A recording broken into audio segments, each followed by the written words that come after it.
The broadcast is now starting. All attendees are in listen-only mode. Bien le bonjour à toutes et à tous, 20 ans francs avec vous pour ce point de marché. Nous sommes le jeudi 6 septembre 2018 et hier on a plutôt eu un sentiment mitigé des investisseurs. On a eu une reprise de la confiance un petit peu dans les actifs italiens, on a une hausse du marché obligataire et du marché action.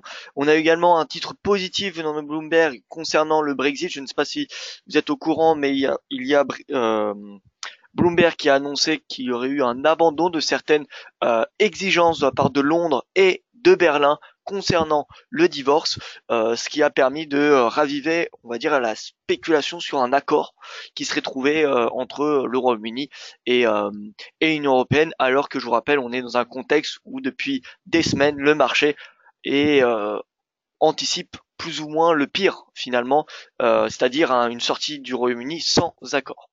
Voilà, donc titre positif, on a eu un rebond de la livre, un rebond naturellement également de l'euro dans une plus faible mesure, hein, mais on a eu le GBP qui a fait un plus haut de 200 pips, même s'il a chuté quelques temps après, il reste quand même positif, et on a le dollar qui a finalement clôturé dans le rouge hier, hein, le DXY qui a perdu 0,33% grâce eh bien au regain d'appétit pour les valeurs européennes finalement hier. On passe tout de suite à l'avertissement égale ce risque avant de poursuivre ce webinaire. Le trading avec effet levé amplifie toujours les gains et les pertes. Un compte risque limité prend un risque de perte du capital investi. L'investissement sur compte titre prend un risque de perte en capital. IG fournit exclusivement un service d'exécution d'ordre. Cette présentation est à titre indicatif et ne saurait être considérée comme un conseil ou une recommandation. Alors bien le bonjour à vous Loïc, j'espère que vous allez bien. Raymond que je salue également, bonjour à vous Raymond. Edgy, bonjour, au regret d'avoir raté votre webinaire éducatif. Alors le webinaire éducatif sera disponible en replay dans la matinée, le temps que je le publie sur YouTube. Voilà, ça devrait être fait dans la matinée. Bonjour Didier, j'espère que vous allez bien. Frédéric, que je salue également. Alors Didier qui me pose une question sur le webinaire éducatif d'hier. Cusack et Saudutel, BFM Business à 10h30 parle souvent en évoquant le VIX de la volatilité historique et volatilité implicite. Alors, implicite, quelle est la différence et laquelle est la plus importante? euh, Ça dépend. C'est pas la même chose. Je dirais que sur le marché action, la volatilité implicite me semble un petit peu plus importante pour spéculer sur la baisse, alors que la volatilité historique est moins intéressante. Alors bonjour à vous Franck, bonjour Arnaud, bonjour Brice. Le DAX sur les fameux 12 000, oui, fameux 12 000, et ça me semble assez intéressant. On va voir ensemble un petit signal baissier sur S&P, d'ailleurs grâce au VIX qu'on a vu hier. On passe tout de suite au briefing d'actualité. Alors, quelques titres qu'il faut retenir. Concernant la Maison Blanche, on a un haut responsable d'administration américaine qui a témoigné anonymement via le New York Times, chose qu'il faut savoir que le New York Times ne tolère que très très très rarement, mais simplement parce que cette personne, cet officiel américain, a témoigné de l'instabilité du président américain, affirmant que des conseillers de la Maison Blanche ont envisagé d'invoquer une procédure de destitution du chef de l'État, mais tous y auraient renoncé pour éviter une crise constitutionnelle. Donc ça, c'est un titre assez important, parce que ça veut dire que même au sein finalement de ses alliés les plus proches, eh bien Donald Trump ne convainc pas tout le monde. Également, on a eu Trump qui a menacé un shutdown des États-Unis d'ici la fin du mois si les fonds n'étaient pas débloqués pour financer le mur entre les États-Unis et le Mexique. Donc le shutdown, c'est quoi? C'est simplement la fermeture des administrations fédérales américaines. Donc en clair, le gouvernement américain qui n'est plus rémunéré et qui donc ne travaille plus. Concernant la Banque du Canada, alors on a eu comme prévu le maintien des taux directeurs inchangés et la banque qui maintient son parti pris en faveur d'une hausse progressive des taux, renforcée par les récentes données. Maintenant, on a toujours les incertitudes commerciales entre les États-Unis et la Chine qui pèsent, oui, sur la décision de la Banque du Canada. Néanmoins, même si on a un accord qui est trouvé, le risque est davantage baissier sur dollar CAD que haussier, puisque la probabilité d'une hausse des taux de la Banque du Canada pour le mois prochain est déjà au-dessus de 80%. Donc si on a un accord qui est trouvé, la probabilité va monter à 95%, mais concrètement sur le marché, ça nous devrait se refléter par peut-être une centaine, de pips de hausse du dollar canadien, et ensuite, eh bien, puisqu'elle sera intégrée dans les prix, nous ne devrions pas avoir finalement de rallye haussier, hein. L'accord de l'ANA ne devrait pas provoquer de hausse importante du dollar canadien.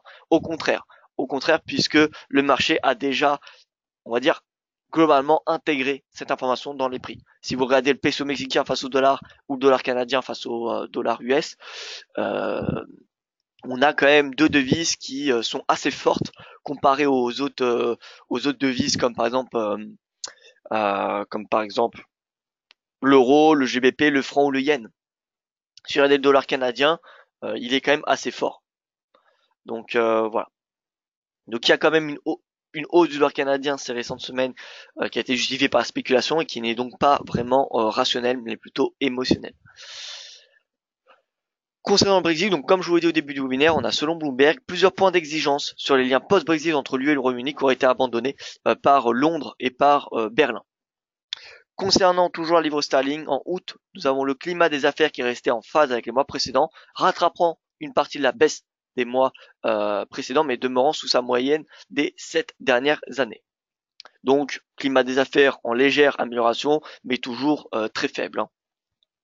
En Allemagne, on a le ministre allemand de l'Intérieur, Horst Seehofer, alors je ne sais pas comment ça se dit, a assuré que l'immigration est la mère de tous les problèmes en Allemagne, assuré par les journaux Bild et Die Welt. Donc voilà, proche d'Angela Merkel, mais qui a toujours été plutôt, la personne qui critiquait le plus Angela Merkel.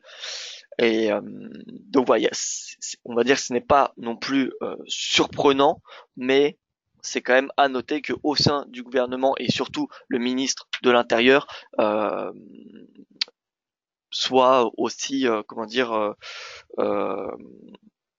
critique autant la politique d'immigration allemande, alors qu'on a eu, je vous rappelle, fin juin, un accord qui avait été trouvé entre les pays européens pour résoudre ce problème.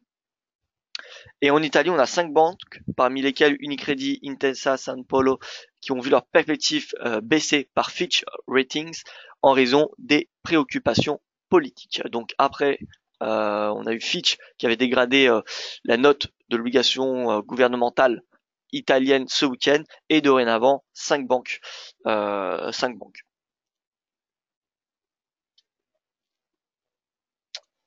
Voilà donc pour l'actualité. Concrètement, un ton positif plutôt en Europe. On a peut-être des incertitudes qui vont émerger en Allemagne.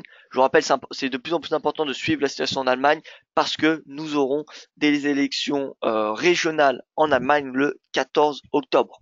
14 octobre, élections régionales.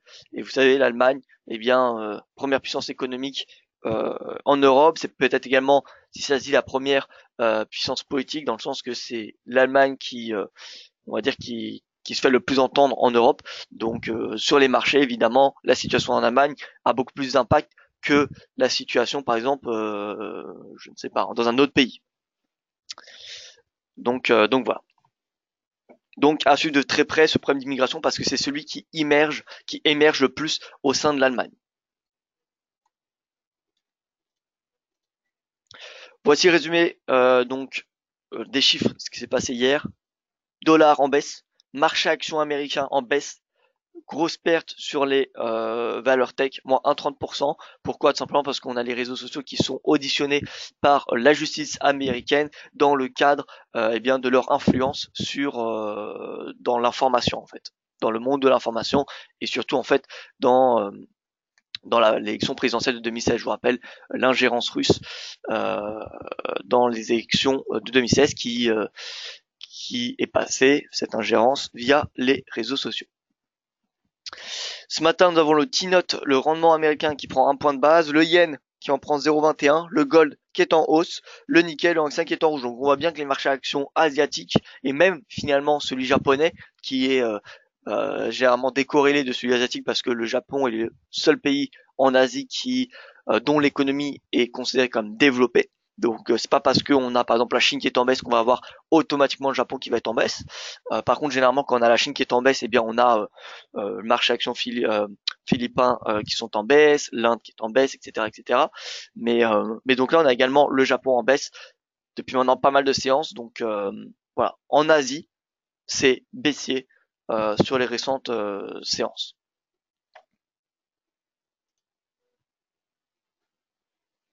Alors, si la droite allemande augmente, l'euro monte ou pas. Alors, ça dépend si c'est la droite bavaroise ou si c'est l'extrême droite. La droite bavaroise, autrement dit le CSU-CDU de Angela Merkel, enfin CSU, pardon. CDU, c'est chrétien, mais bon, c'est aussi, on va dire, droite. Si c'est le parti d'Angela Merkel, il n'y a pas de risque baissier sur l'euro. Par contre, si c'est du côté de l'extrême droite, et il me semble le nom c'est AfD, AfD, le parti d'extrême droite allemand. Là, dans ce cas-là, il y a oui un risque puisque c'est un parti plutôt eurosceptique, un risque de baisse. Et si c'est bavarois, dans ce cas-là, ça devrait être ça devrait être oui haussier. Pas dans le sens qui est de l'optimisme, mais tout simplement parce que il y aurait plus de risque en Allemagne. Donc forcément, le marché serait rassuré. Voici le calendrier macroéconomique. On a eu le PIB suisse qui est ressorti ce matin en hausse, 3,4% de hausse du PIB sur un rythme annuel. On peut voir que sur un rythme trimestriel, on a une hausse de 0,7 alors que le marché anticipait une hausse de 0,5 et le trimestre précédent, la croissance a été revue à la hausse à 1%. Donc voilà, bon chiffre en Suisse. Qui dit hausse de la croissance dit généralement hausse de l'inflation. Et c'est ce qui manque à la Suisse, à la BNS, pour monter ses taux. Elle est très loin d'atteindre l'objectif de sa banque centrale. Le focus du jour aujourd'hui, les deux rendez-vous majeurs, sera l'enquête ADP de l'emploi. Je vous rappelle qu'on a le NFP vendredi, NFP demain. Donc 14h15 l'enquête ADP. Et ensuite, nous aurons à 16h les commandes aux usines, ainsi que l'indice PMI non manufacturier de l'ISM aux États-Unis. Alors on passe tout de suite sur les marchés. On voit qu'on a le yen, le franc qui progresse. À l'inverse, l'AUD, le CAD, le NZD, les devises Como qui sont en baisse dans ce contexte de guerre commerciale. Donc vous voyez, vraiment l'AUD, vraiment c'est la devise qui baisse le plus peut-être depuis le début de l'année. Hein. J'ai pas fait une comparaison. On peut le regarder ici. Performance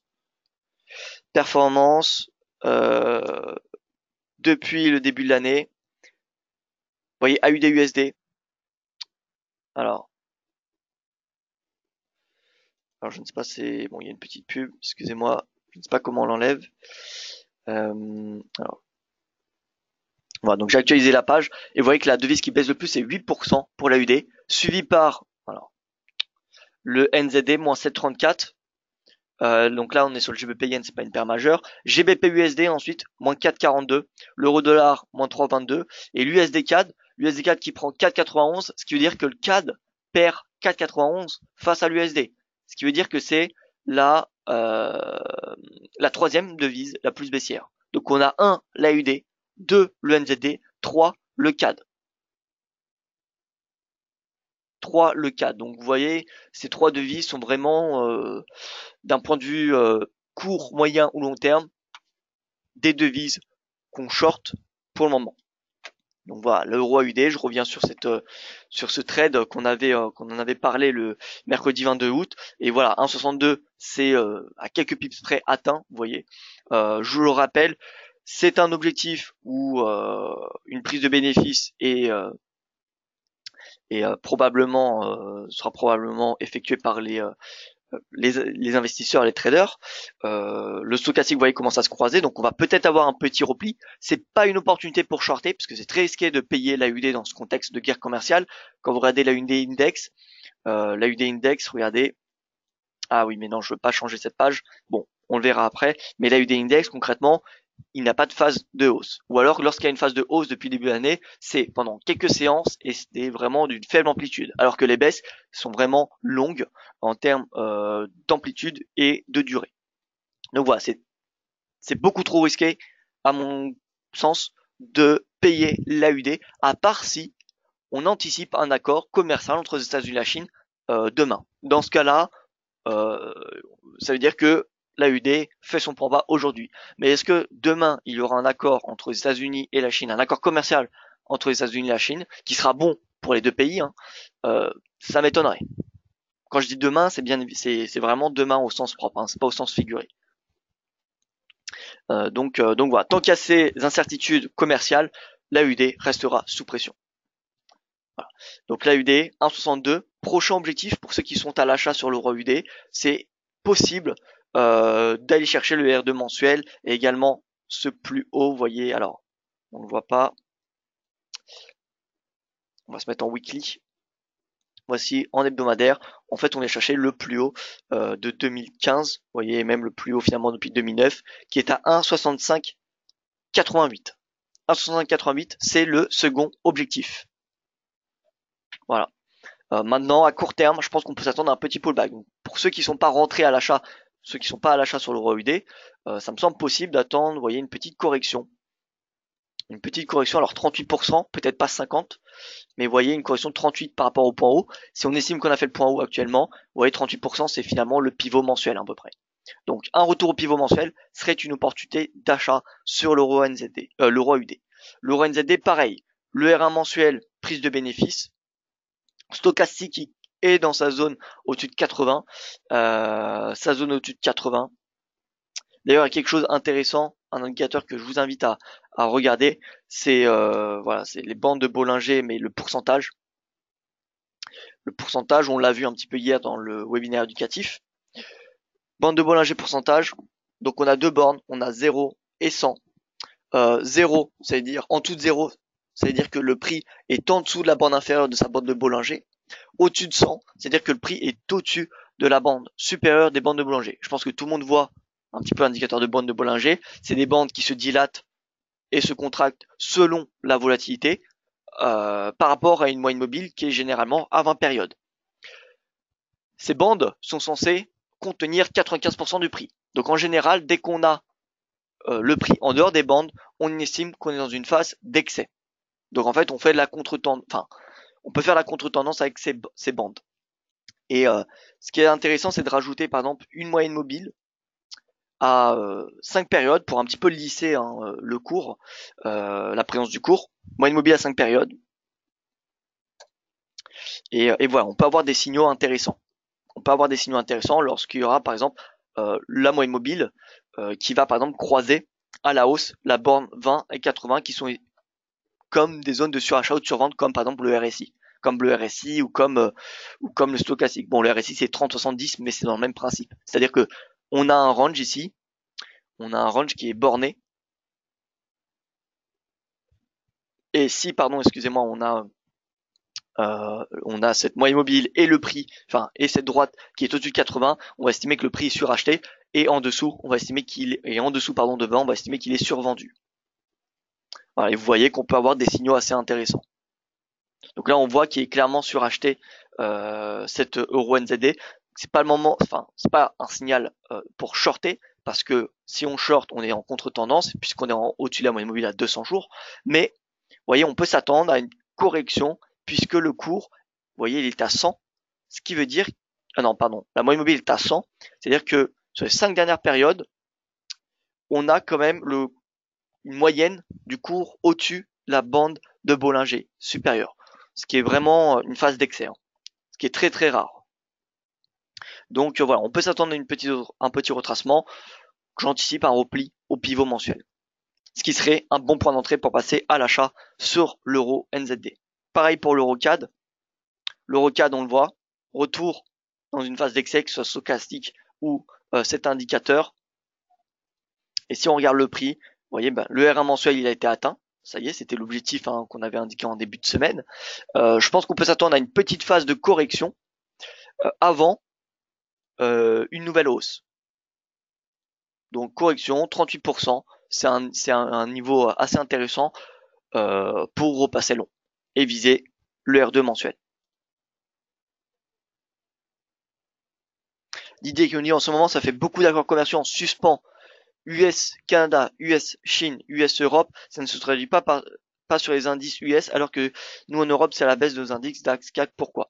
Alors c'est une excellente question. On a en effet énormément d'accords, et encore ça c'est les principaux. On a également l'US et la Corée du Sud, l'US et le Japon. Donc là, vous avez cité que les trois principaux, mais on en a d'autres encore qui sont en négociation. Pourquoi les US montent et l'Europe monte? Les US montent tout simplement parce qu'on a des excellents résultats. On a des attentes qui sont extrêmement élevées et pourtant les entreprises américaines publient des résultats au-dessus des attentes. Donc on a en fait une excellente situation microéconomique aux États-Unis qui attire les capitaux étrangers principalement. Voilà.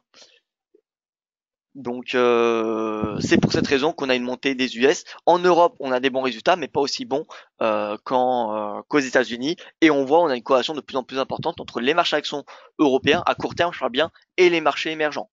Donc en fait, on a le marché action américain qui, on va dire, semblerait être un marché action refuge. C'est-à-dire que parmi l'ensemble des marchés actions, le plus sûr, de toute façon, les investisseurs le savent, c'est généralement, plus souvent des cas, le marché action américain. C'est le plus solide. Il faut savoir que par exemple dans le MSCI World, dans le MSCI mondial, près de 60% de, de l'indice MSCI monde, c'est les actions américaines. Voilà. Donc les États-Unis, c'est un peu le marché refuge des marchés actions. Ça semble un petit peu bizarre dit comme ça, mais c'est un peu le cas. Donc dès qu'on a beaucoup d'incertitudes sur la croissance bien extérieure des États-Unis, eh bien on va avoir plutôt des flux qui vont entrer dans les États-Unis et surtout sur bien les valeurs domestiques.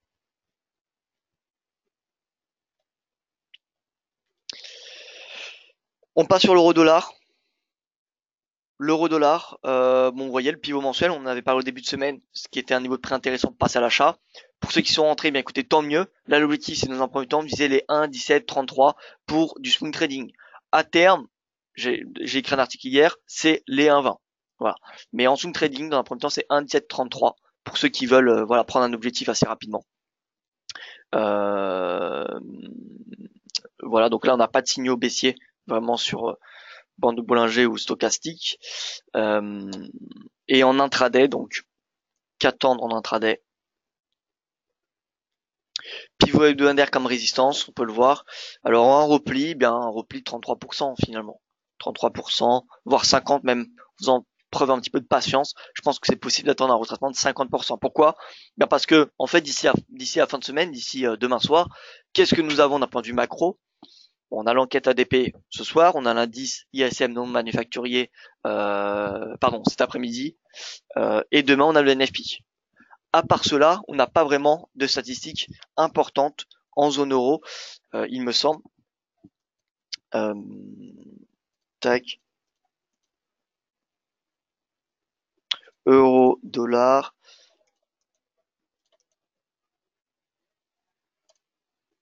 Alors on a 11 heures demain, c'est bien le PIB de la zone euro.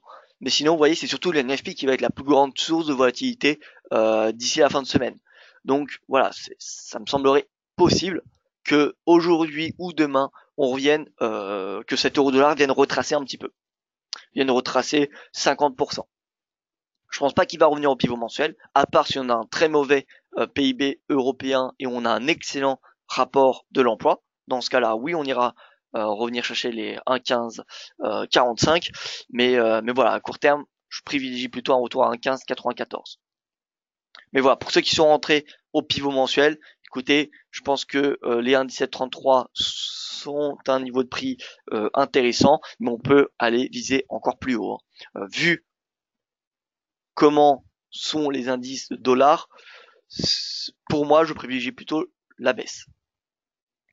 Côté GBP USD, alors vous savez quoi, je vais déjà vous faire voir ce graphique parce que j'ai envie de vous faire voir l'euro index, le dollar index, etc. Mais je veux pas quitter ce graphique sans vous le faire voir. Donc là, c'est ce qu'on a vu hier dans le webinaire éducatif. Chandelier japonais, nous avons le VIX. La ligne noire ici, c'est le S&P 500. Cet indicateur est ni plus ni moins que ce que je vous ai montré sur la plateforme Pro Real Time ici, sauf qu'il n'y a pas cette moyenne mobile en noir, il n'y a pas cette moyenne mobile à 5 périodes pour un petit peu lisser cette courbe. Mais c'est le même principe, hein. On a 100 et 0. Au-dessus, phase d'excès. En dessous, phase de survente. Et ici, on a la corrélation à court terme, corrélation sur 10 périodes entre le VIX et le S&P. On sait que le VIX et le S&P sont à long terme corrélés négativement. Donc dès qu'on a des corrélations positives, on peut shorter finalement le S&P parce que c'est un signal baissier. C'est-à-dire que le VIX monte et que le S&P monte également. Or, les deux sur du long terme sont incompatibles. Si vous regardez sur du 200 périodes, ici, sur du 200 périodes, bon là on avait quelque chose de positif, mais regardez, on a la plupart du temps, peut-être 80% du temps, je vais mettre en all, donc là je suis sur du all, tac tac, donc je vais mettre sur 12 périodes, parce que je suis sur du mensuel, donc pour faire une moyenne sur une année, vous voyez que finalement depuis le début de cotation, on a très souvent une corrélation qui est, comment dire, qui est négative. D'ailleurs, ce que je viens de voir ici, c'est assez intéressant. Vous voyez, on a la corrélation sur 12 mois entre le VIX et le S&P qui devient haussier en 2007. Pas besoin de vous rappeler ce qui s'est passé en 2007.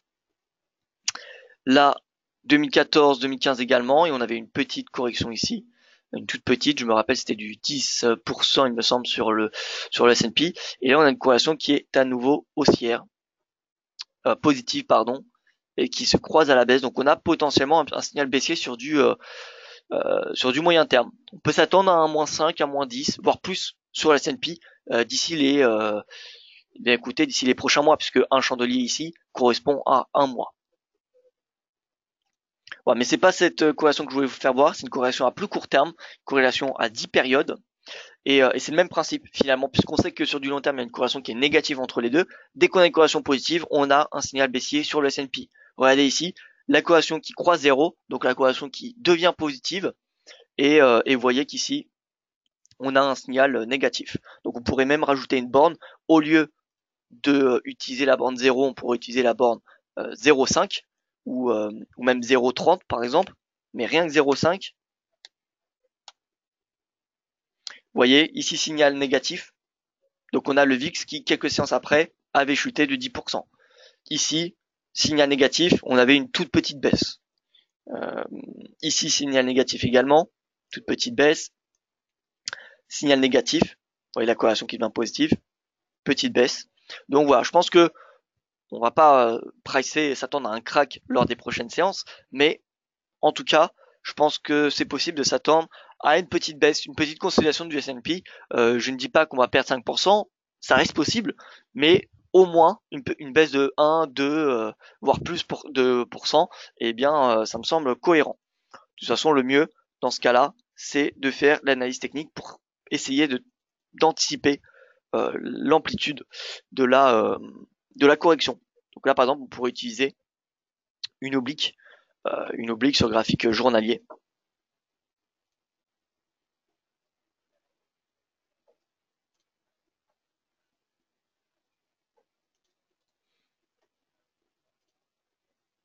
Ouais, donc on a une oblique en bleu ici. On a un canal aussi en noir. Donc, possible repli en bas du canal. Si tel est le cas, en tout cas, ça serait un niveau intéressant à payer. Voilà, donc c'est ce signal, le fait qu'il y a une corrélation positive, qui me suggère une petite baisse du S&P à venir lors des prochaines séances. Voilà, donc on va enlever tout ça. Je vais vous faire voir le dollar index, que je vais vous faire voir, voilà, ce dollar équipondéré. Nouvel échec en bas de ce canal.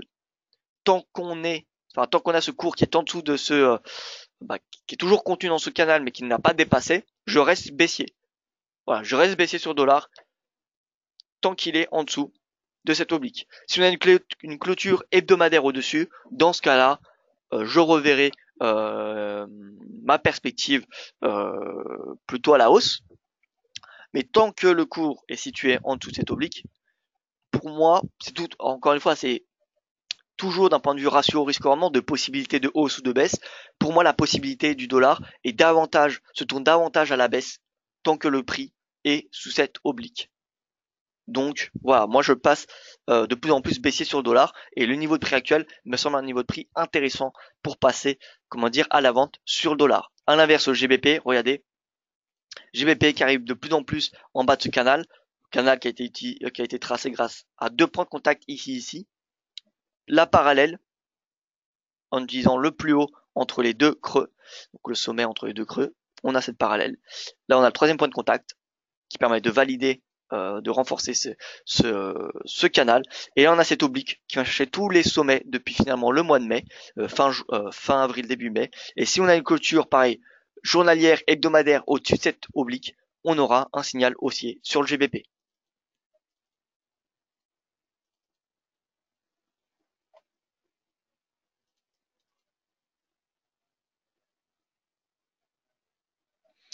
Voilà, et on peut même rajouter donc Bollinger, la bande que je vous ai ajoutée. Voilà. Et là pareil, on voit que par exemple au-dessus de 100 et en dessous de 0, c'est des phases d'excès également. Vous voyez, en dessous de 0, on se touche toujours dans une... faut garder à l'esprit la tendance de long terme avant tout. Mais là, vous voyez, par exemple, dans une tendance haussière, on peut identifier les zones de survente. On peut utiliser avec les bornes 0,20 et 0,80. Donc ici 0,8 et 0,2. Voilà. Et donc dans une tendance haussière, on vient chercher lorsque le prix va clôturer en dessous de la bande de Bollinger. Ce qui va dire que le prix est en survente dans une tendance haussière. Donc ça va être un signal positif. Par exemple ici, signal haussier, signal haussier, signal haussier, signal haussier également. Jusqu'à temps, bien évidemment, où le cours change de tendance. Faut savoir que quand vous avez n'importe quel oscillateur, hein, soit bande de Bollinger, RSI, stochastique, peu importe, en fin de tendance, votre oscillateur vous donnera des faux signaux. Peu importe quel oscillateur vous utilisez. En fin de tendance, vous aurez des stratégies qui seront perdantes. Voilà. Donc voilà, par exemple ici, si vous essayez d'acheter, vous voyez, vous aurez eu un tout petit rebond, et c'est parce que il y avait que ce petit rebond et non pas une nouvelle impulsion haussière qu'on pouvait savoir qu'il allait avoir un retournement de tendance. Mais vous étiez obligé de perdre cette position pour savoir qu'il allait y avoir un retournement de tendance. Donc les oscillateurs, faut savoir, c'est une petite parenthèse, mais qu'en fin de tendance, on a des stratégies qui seront perdantes. Voilà, en tout cas, là on a une tendance baissière sur du court terme. Donc il y a deux possibilités. Soit on short parce qu'on est dans une phase, dans une tendance baissière de court terme, mais dans le fond, vous voyez, c'est une tendance haussière quand même. Donc soit on short parce qu'on est toujours sur cette oblique, et parce que surtout on a le même signal sur les bandes de Bollinger que ce qu'on avait en début juillet, vous voyez ici, au-dessus de 0,80, ici au-dessus de 0,80. Donc voilà, soit on short le GBP, bon cet index, c'est pas possible de le shorter, mais en soi, on vient chercher une autre paire, par exemple l'euro GBP, c'est-à-dire soit on l'achète sur du court terme, ou soit on attend un signal du prix, c'est-à-dire soit, vous voyez, une impulsion baissière comme celle-ci, qui permettrait de confirmer le fait qu'on est dans une nouvelle baisse. Parce que là, pour le moment, on voit qu'on a quand même un momentum qui est bullish. Des chandeliers dans le vert qui testent cette oblique. Si on a une clôture au-dessus, ça sera un signal positif, et dans ce cas-là, on pourra ignorer ce signal d'excès, puisqu'on sera dans une nouvelle tendance haussière. Ou soit on a un chandelier baissier comme celui-ci, et dans ce cas-là, ça veut dire qu'on a un avalement baissier sous résistance, où on a en plus l'excès de la bande de Bollinger, ça sera deux signaux suffisants pour passer à la vente sur le GBP face à des paires, à des devises fortes comme le yen ou comme l'euro. Enfin, qui me semble forte, parce que j'ai une perspective haussière sur l'euro et le yen, comme vous le savez. Donc voilà, GBP, on arrive sur un niveau timing de plus en plus intéressant. Et voilà, donc à suivre de très près. L'euro, c'est en hausse, vous voyez, cassure de cette légère oblique, si je puis dire. Bon, on est dans une petite phase d'excès, mais puisqu'on est dans une tendance qui est à nouveau haussière, on va pas chercher à faire de la contre-tendance. Donc voilà, on va plutôt finalement chercher les surventes dans une tendance haussière et les surachats dans une tendance baissière. Voilà, donc euro haussier, AUD, voilà, c'est l'indice que je voulais vous faire voir. AUD index, depuis le début de l'année, c'est quoi? C'est baissière. Regardez cette moyenne mobile à 200 jours, c'est très très propre. Il n'y a aucune phase de hausse sur cette moyenne mobile. Sur la moyenne mobile à court terme, la moyenne mobile à 20 périodes, on a une petite phase de hausse à ce moment-là. Mais vous voyez que depuis, finalement, c'est une baisse. Donc l'AUD, devise qui se short. Et comme vous pouvez le voir, bande de Bollinger. En fait, cet indicateur, je le trouve assez sympathique parce qu'il va vous permettre d'avoir un niveau de résistance, d'avoir un niveau d'excès, un espèce de plafond sur un oscillateur qui correspond aussi à un plafond du prix. Donc là, on va chercher en fait que, tant qu'on est sous la moyenne mobile à 200 périodes, on va chercher que lorsque le prix est au-dessus de 0,80 et qui en fait croise à la baisse 0,80, comme un peu le RSI que lorsqu'il croise 80. Vous voyez, quand il croise à la baisse, on a un signal baissier. Et bien là, c'est pareil. Dès qu'on va croiser à la baisse, on va avoir un signal baissier sur l'AUD.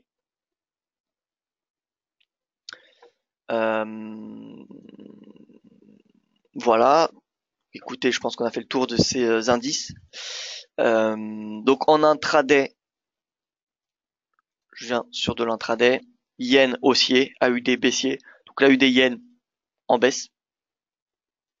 AUD yen.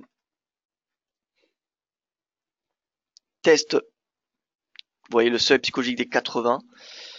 Bon, en intraday, je vois pas ce qu'on peut faire vraiment. Bon, on peut aller chercher le récent plus bas, vous voyez, vers les 79,50, 79,60. Il y a peut-être une trentaine de pips à aller chercher, mais vous voyez que la résistance finalement depuis le début du mois de septembre, c'est celle-ci, c'est le pivot hebdomadaire. Donc si on a un retour au pivot hebdomadaire, ça serait une opportunité pour shorter l'AUD et acheter le yen. Le yen, vous voyez, qui émet, c'est bon de manger des beaux signaux malgré le fait qu'on soit dans un range. Vous voyez, achat ici, puisqu'on a bande de manger qui croise 0,20, vente ici, puisqu'on a bande de manger qui croise à la baisse 0,80, et etc., etc. Ici, signal haussier sur le yen, qui a été donné le 30 août. Et voilà, et tant qu'on ne vient pas chercher le haut de ce range, je reste haussier sur du court terme sur le yen. Donc, court terme, moi, mes convictions, c'est hausse, haussier sur l'euro, haussier sur le yen, baisse du dollar, même s'il va rester quand même, on va dire, je pense qu'il va consolider, s'orienter à la baisse petit à petit. Ça va pas être comme la UD où il va chuter. Hein. Le dollar, ça reste quand même assez fort. Il y a quand même d'un point de vue macroéconomique, une situation assez même très bonne. Voilà. Mais je pense qu'il y a une phase de respiration qui est nécessaire sur le dollar. Dans une tendance, peu importe les chiffres macroéconomiques, peu importe les informations qui sont sorties, il y a toujours des phases de respiration. Et c'est cette phase de respiration que je m'attends sur le dollar. Donc voilà, baissier dollar, baissier AUD, baissier NZD, baissier CAD et surtout l'AUD. Donc euro AUD, euro yen, euro AUD pardon, achat, AUD yen baissier, ça c'est une stratégie de court terme assez intéressante, que de court, moyen ou long terme même.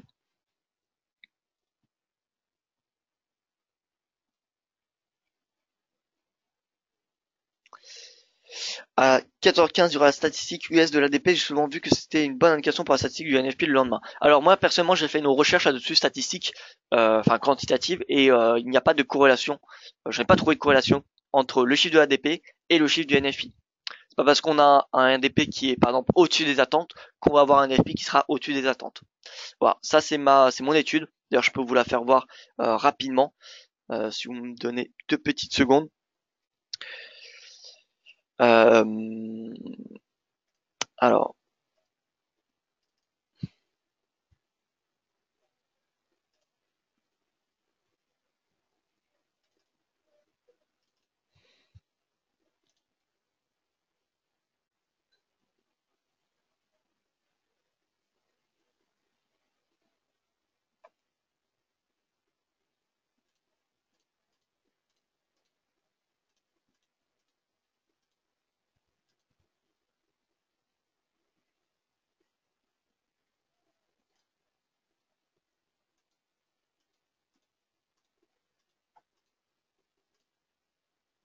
je suis en train de la chercher rapidement.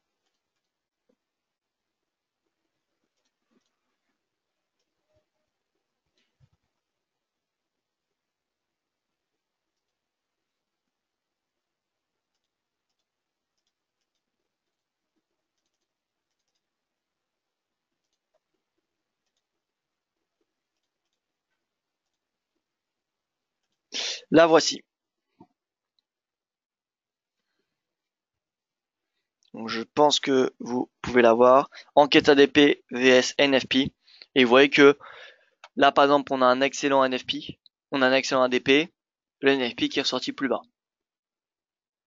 Ici, on a un ADP à 200K, le NFP qui est assez élevé. Ici, on a un excellent ADP, le NFP qui est ridicule. Il est à 98, donc c'est un chiffre assez ridicule. Ici, on a un ADP qui est à la moyenne. Vous voyez, sur les dernières séances, on a un NFP qui a seulement à peine 50, vous voyez. Donc, voilà, moi j'ai du mal à dire que parce qu'on a un bon ADP, on aura un bon NFP. En tout cas, je ne fais pas partie de ces gens-là. Ceci étant dit, on me demande le GBP AUD. C'est parti pour une petite analyse du GBP AUD. Voilà, GBP AUD, pareil, ça me semble une paire assez intéressante, à condition que le GBP, comment dire, eh bien, valide le signal haussier, concrètement en clôturant avec un chandelier hebdomadaire, ça serait l'idéal, au-dessus de cette oblique. Si clôture au-dessus de cette oblique, le GBP émettra donc, signalera une hausse, et donc GBP AUD sera clairement possible de le payer sur du court moyen terme. Donc là, on vient déjà de chercher 1,80. Si on a un breakout, ça sera un signal haussier. Ça sera un signal haussier. Vous voyez, stochastique, excès, bande OMG, excès. Maintenant, si on est dans une tendance haussière, l'excès n'est pas un signal pour le shorter, mais simplement un signal pour prendre des bénéfices. Donc là, à court terme, on peut peut-être avoir une petite phase de respiration. Donc attendons un petit peu quelques séances, parce que là, on teste les 1,80, donc c'est un seuil très important. Ouais, c'est un seuil sous lequel le cours avait échoué en juin dernier. Donc personnellement, j'attendrai que la situation se clarifie au niveau d'un 80. Si on a un breakout, alors on pourra acheter ce seuil. Mais tant qu'on n'a pas la clôture journalière, voire même hebdomadaire, au-dessus des 1,80, c'est compliqué d'acheter le cours à ce niveau de prix parce qu'on est sous résistance et que donc la probabilité d'une baisse n'est pas négligeable. C'est-à-dire que c'est pas impossible que le GBP/USD revienne chercher son pivot mensuel avant de rebondir. Donc personnellement, j'attendrai que le cours passe au-dessus des 1,80 pour le payer et viser, on va dire, les 1,85, tout simplement.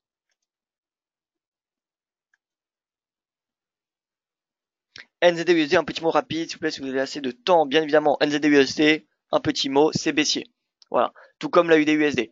Le NZD, c'est la paire avec la UD qui, pour moi, est la plus intéressante à shorter depuis le début du conflit commercial. Ça fait depuis vraiment le début de l'été que la UD et le NZD, je l'annonce à presque tous les webinaires, je pense.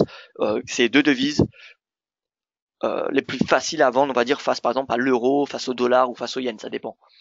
Mais voilà, donc NZD USD, là on va probablement aller chercher les 0,65. Les 0,65. Vous voyez, stochastique, il y a encore une marge de baisse, pareil pour les bandes de Bollinger.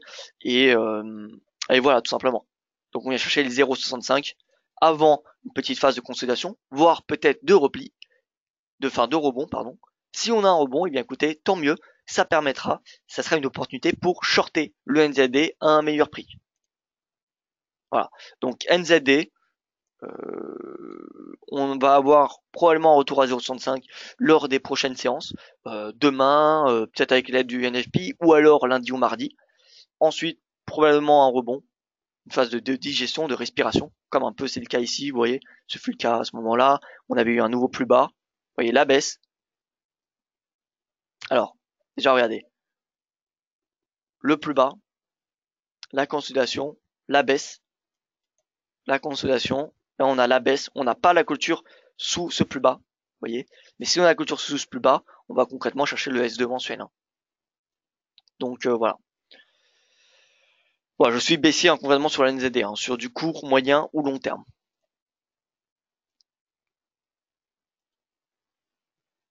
Alors je passe sur les indices rapidement.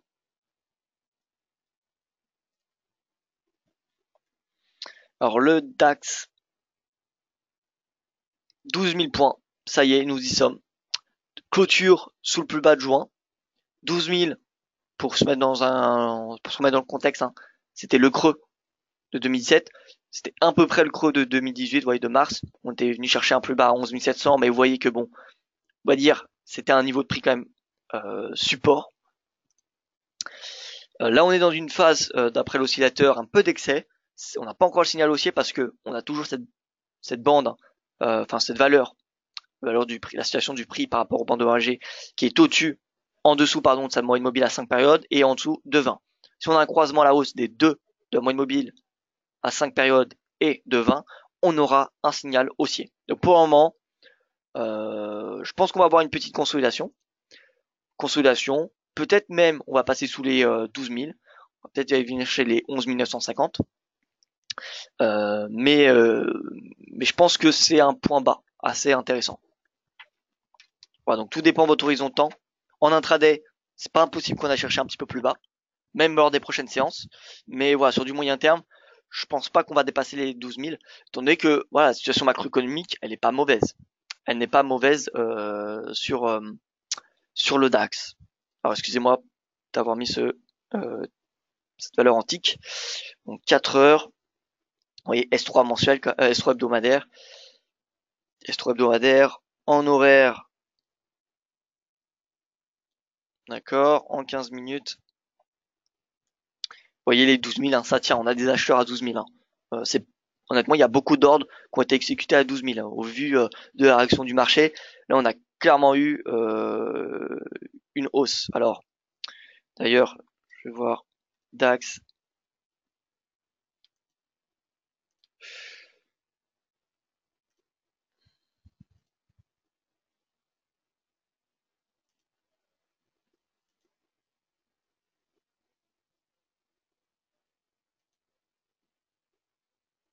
Alors, ça doit être que pour la CBOE, donc pas le volume profile. En tout cas, je ne le vois pas. Euh,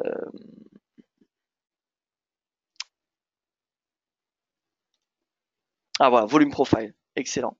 Volume profile, c'est simplement les ordres. Hein. Les ordres achat et de vente, ne faites pas tous en couleur. Bleu, c'est achat, jaune, c'est short sur le contrat futur du DAX. Peu importe, c'est pas important d'avoir savoir si c'est plutôt short ou plutôt long. Ce qui importe, c'est le nombre de volumes. Par contre, je suis en daily, je ne suis pas donc en intraday. Et donc, je n'ai pas les niveaux suffisamment importants. Nous sommes à 12 000. On voit qu'on a on a quelques volumes à 12 000. Pas non plus quelque chose d'exceptionnel. Euh, alors peut-être que je suis sur mauvais contrat.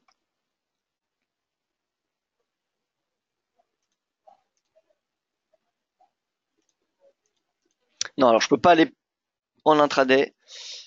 C'est bien dommage. Tant pis. En tout cas, vu la réaction du marché, on voit qu'on a une réaction positive à 12 000. C'est-à-dire qu'il y a des acheteurs. Il y a des acheteurs. On peut avoir un rebond à 12 102. Pourquoi? Bien parce qu'on a eu énormément de volatilité à la baisse ces dernières séances. Si on regarde la performance, DAX, le DAX qui perd combien Alors, hier, bon, on n'a pas les pourcentages ici, donc on va se mettre sur PRT. Vous voyez, hier, DAX qui perd tac, tac, tac, 1,11%. Vous voyez, différence au bas. Ah non, ça c'est différence au bas, c'est pas le clôture. Alors, il y a tellement d'indicateurs que vous voyez, il faut trouver la performance.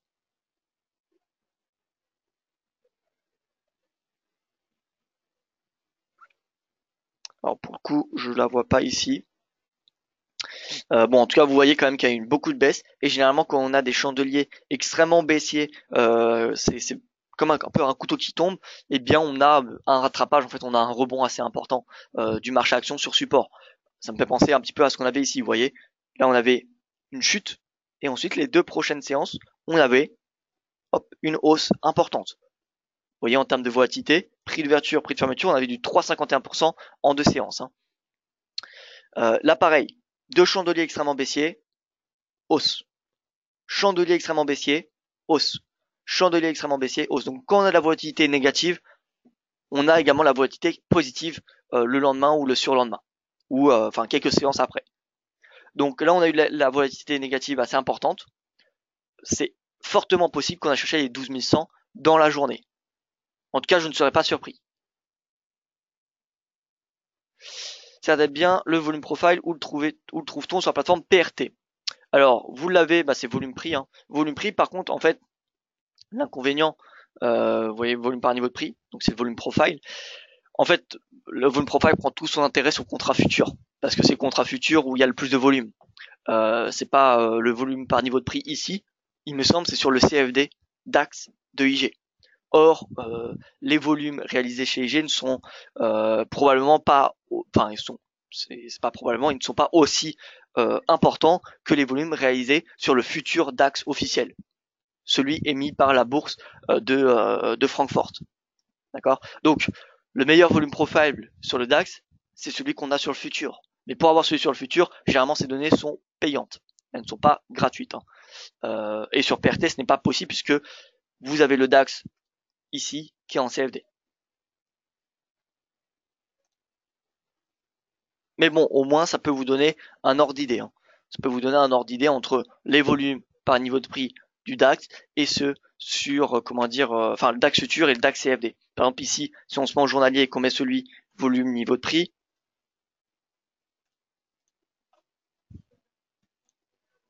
donc là ils sont affichés à gauche, et qu'on mette dans le même temps, on va le superposer, indicateur, volume profile,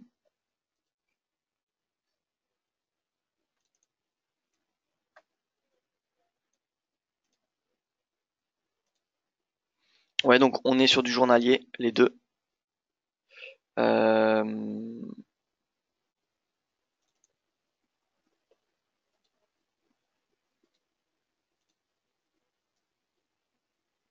Donc là, on voit qu'on a beaucoup de volume à 13 000, beaucoup à 12 500, peu à 12 000.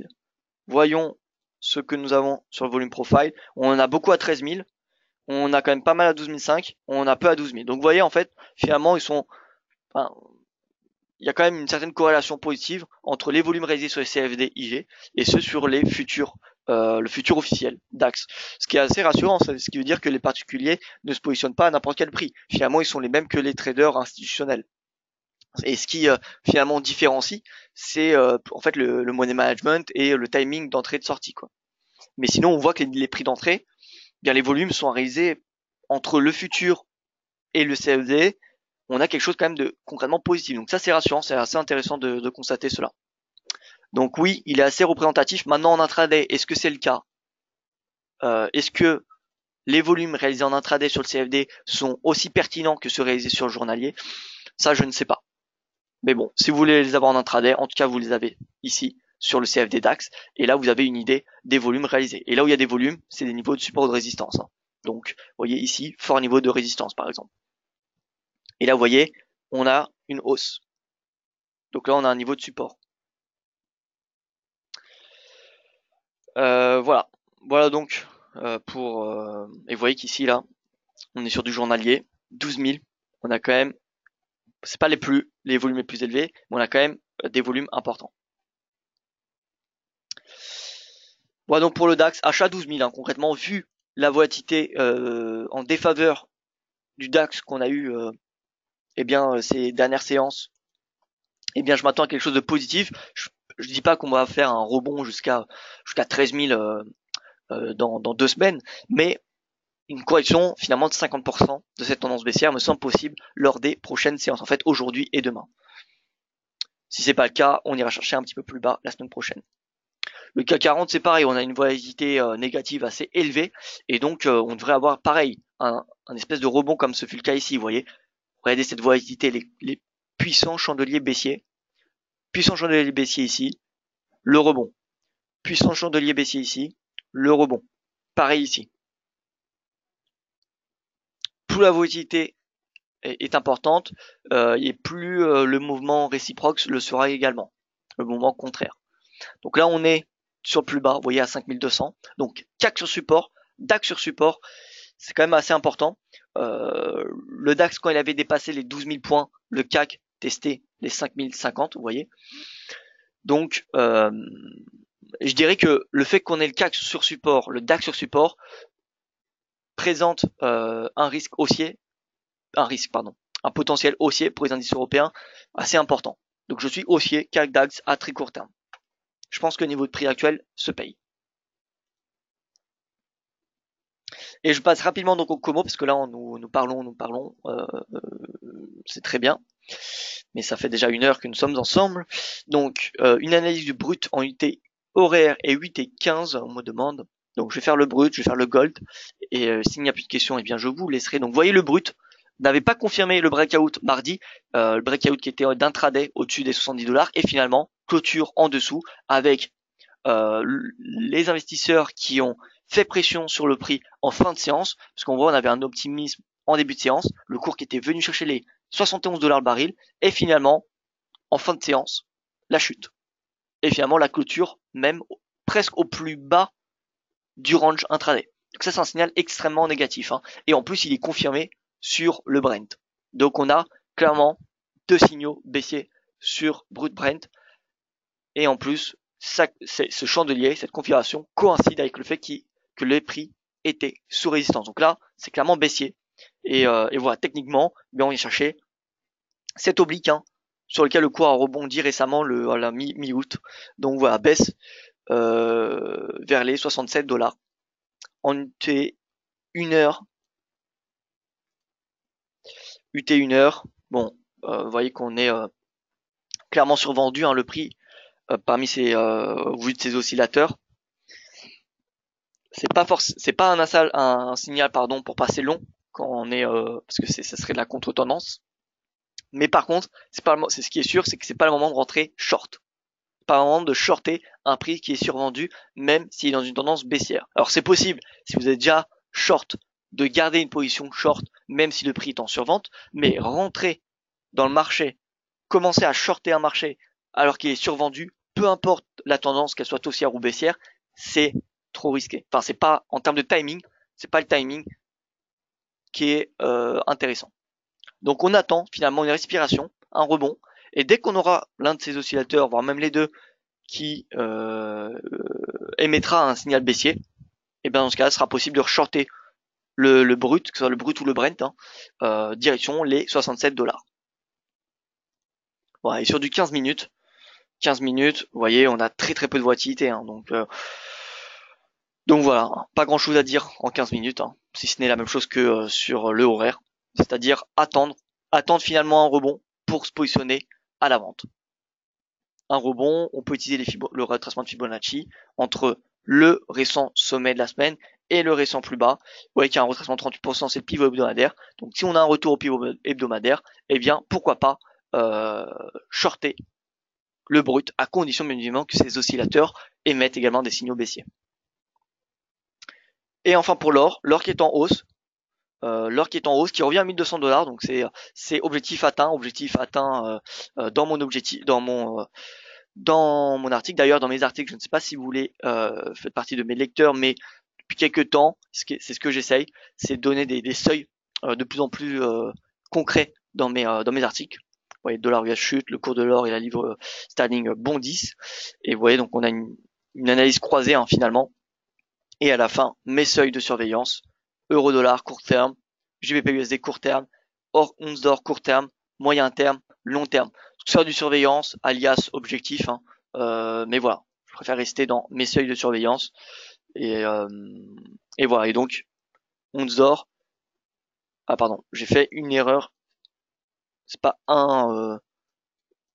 1343, c'est 1000, hein, c'est 1204. Alors j'ai eu un problème de décimale ici, hein. Je ne sais pas d'où ça vient. Je vais corriger. Mais donc, objectif court terme, pardon, 1204,3. Ensuite, 1236. Je vais corriger ça tout de suite. Donc, objectif jusqu'à 1204, en fait, c'est le pivot hebdomadaire, hein, tout simplement. Donc, pivot hebdomadaire comme objectif pour d'ici la fin de semaine, tout simplement. Voilà donc pour ce point de marché.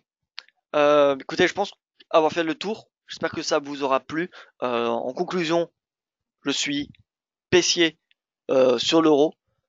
Baissier sur le dollar à court terme, à moyen terme également, puisque le dollar index et même le DXY sont tous les deux sous résistance et ont échoué à dépasser cette résistance hier, avant-hier.